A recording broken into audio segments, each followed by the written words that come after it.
మేషరాశి వాళ్ళకి మార్చి 11వ తారీఖు దగ్గర నుంచి 83 రోజుల పాటు గురువు అనేటువంటి ఆయన వక్రగతిని వదిలేసి రుజుమార్గంలోకి రావడం వల్ల అది 3వ స్థానంలో జరగడం వల్ల కొన్ని మార్పులు అయితే ఉంటాయి. ఖచ్చితంగా జాగ్రత్తలు అనేటువంటివి పాటించాలండి. గురువు అనేటువంటి ఆయన 3వ స్థానంలో ఉన్నారు, 9th అండ్ 12th లార్డ్.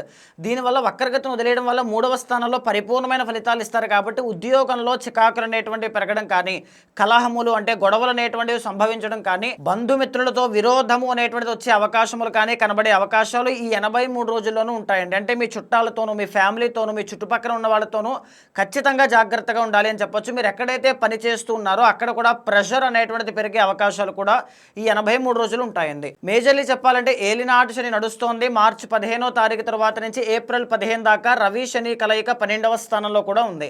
చాలా చాలా కేర్ఫుల్గా ఉండండి. మార్చి మాసంలో పర్వాలేదండి, ఈజీగా ఓవర్కమ్ చేసేస్తారు. కుజుడు అనేటువంటి ఆయన బాగున్నారు కాబట్టి. బట్ ఏప్రిల్, మే ఈ 2 మాసాలు కూడా చాలా చాలా కేర్ఫుల్గా ఉండాలి మేషరాశి వాళ్ళు. ముఖ్యంగా ఏలినాటి శని దోషానికి పరిహారం చేసుకోండి. రవి శని కలయిక వల్ల జాగ్రత్తగా ఉండండి. ఈ గురుబలం అనేటువంటిది పెరగాలి అంటే దక్షిణామూర్తి యొక్క ఆరాధన చేయండి. గురువారం నాడు ఏదైనా పసుపు రంగు వస్త్రాన్ని దానంగా ఇవ్వండి, శనగలు దానంగా ఇవ్వండి. గురుబలం అనేటువంటిది పెరుగుతుంది.